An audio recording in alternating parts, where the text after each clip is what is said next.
On the season finale of OC Unsolved, we covered the sinking of the Edmund Fitzgerald, a Great Lakes freighter that sank on Lake Superior in 1975 with all hands. While this is the finale of the season, this does not end the show. Let me know if you guys want to see more of this, and a season 2 will come out. Also, let me know what other mysteries that you know of that would fit well with the show that you want me to cover. Anyways, let's get into it. The Edmund Fitzgerald was built in River Road, Michigan in 1958 for the Northwest Mutual Life Insurance Company. She was 222 meters long and 23 meters wide, 1 foot shorter than the locks at Sault Ste. Marie.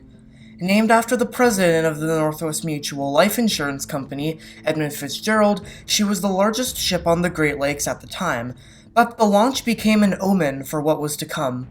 When she was being launched, it took 3 tries to break the bottle on the side of the ship, and then it slammed into the other dock next to it. In the excitement, a man from Ohio then had a heart attack immediately after, and died. She became one of the most famous ships on the Great Lakes, with a lavish interior and being the fastest ship on the Great Lakes. She was a marvel. 2 dining rooms with carpeted flooring, 2 lounges with a panoramic view of the lake, and a large kitchen. She was leased to the Columbia Shipping Company and was made the flagship, carrying tankanite from Minnesota to Detroit and Toledo. She was filled with the most experienced crew when she made her maiden voyage on September 24, 1958, setting the record for the most ore carried on the Great Lakes. She was popular with onlookers, and her captain, Peter Pulser, even used a megaphone to blast facts about the ship as she went by. He was renowned as a captain and still received letters about it well after he stopped captaining the Fitz. Her nicknames were, of course, the Mighty Fitz, the Pride of the American Side, and, eventually, the Titanic of the Great Lakes. On the 9th of November 1975, the ship was moored at Duluth, Minnesota, loading with iron ore bound for Detroit. At 2:15 p.m., she left Duluth, and a woman whose husband worked on the ship asked a deckhand from the dock where her husband was. She was hoping to say bye to him before he left. The crew member said that he was below decks. As she watched the ship sail away, she didn't know that she was the last person to ever see one of the crew members alive. At the helm was Ernest McSorley. He was respected and experienced on the Great Lakes. This was to be the Fitz's last voyage before winter layup. Then the crew could go home to see their families. If only. As the ship continued on, she ran alongside the Arthur M. Anderson. She was passed by the Fitz, and the 2 ships sailed together as they continued to the Sioux Locks. The locks, by the way, are a system of canals that allow ships to go from Lake Superior to Lake Michigan-Huron. The captains agreed that the storm ahead of them looked pretty bad, so they sailed together, hugging the Canadian shore to avoid the worst of it. The ships flexed and twisted as they went up and down in the storm. In the morning of the next day, the ships approached Whitefish Bay, which is over here, right next to the Sioux Locks, and is also relatively sheltered, meaning once they reached the bay, they'd be fine from the storm.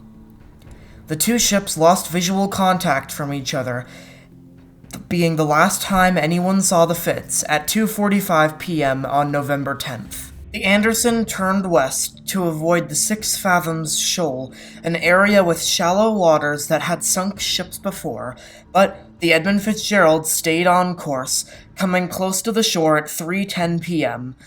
The captain of the Anderson reported that they passed directly over 6 Fathoms Shoal, and, almost immediately after that, at 3:20, the Fitz reported she was listing. This would become important for later. They also reported that they had a railing destroyed and that some water had gotten into the holds of the ship. They reduced speed so that the Anderson could catch up. An hour later, the Fitz's radars went out. The Anderson navigated for them.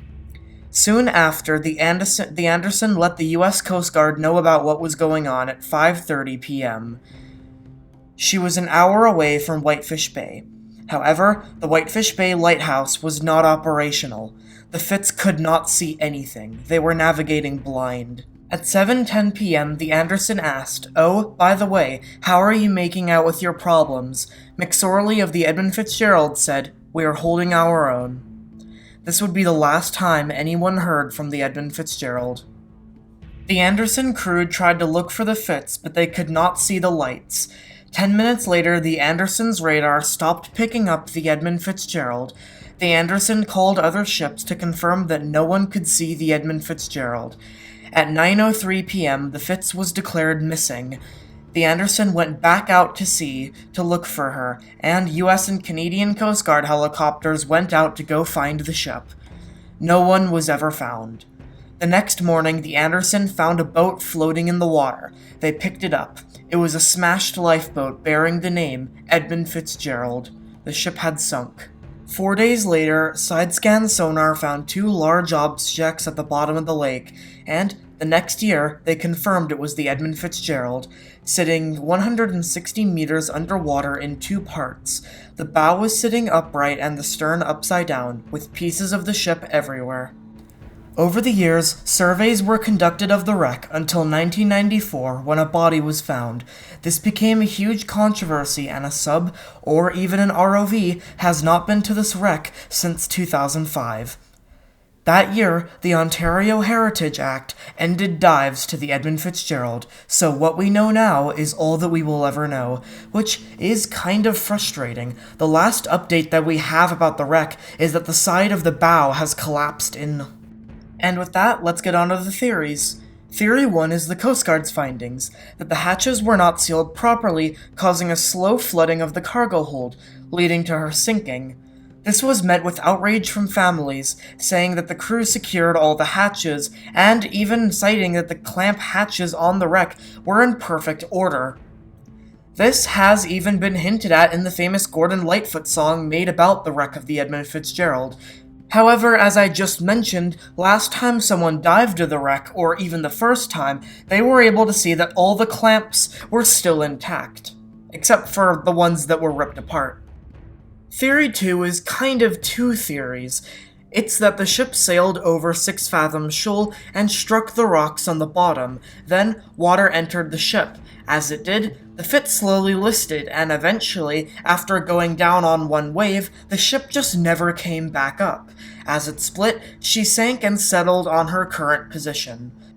The third sub-theory is the same, except the ship was hit by a large wave that broke windows and pushed her bow underwater. This animation perfectly illustrates what I'm saying. It explains why a distress call was never sent. The actual Theory 3 is that the ship broke apart on the surface and slowly sank. This is much like another ship, which is pictured right here, the Daniel J. Morale, which broke apart in this exact fashion. However, this theory fails to mention the part where the ship sank so fast that it could not send out a distress call on the radio. Eventually, the Edmund Fitzgerald would become a famous shipwreck all over the world, being featured in a famous Canadian folk song called Wreck of the Edmund Fitzgerald by Gordon Lightfoot. In fact, that song became so popular that Gordon Lightfoot was basically crowned an honorary crew member of the Edmund Fitzgerald and continued to speak to families well up until his death in 2023. In fact, when that happened, the bell, which is usually rung 29 times for every man who died on the Edmund Fitzgerald, was rang 30 times. And it was rung 30 times explicitly at the church that was mentioned in the song. With no one having survived the sinking of the Edmund Fitzgerald, a wreck that no one is allowed to visit, and an enduring mystery, the sinking of the Edmund Fitzgerald will remain unsolved.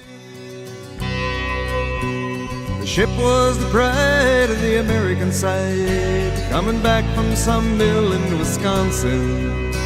As the big freighters go, it was bigger than most, with a crew and good captain well seasoned, concluding some terms with a couple of steel firms when they left fully loaded for Cleveland.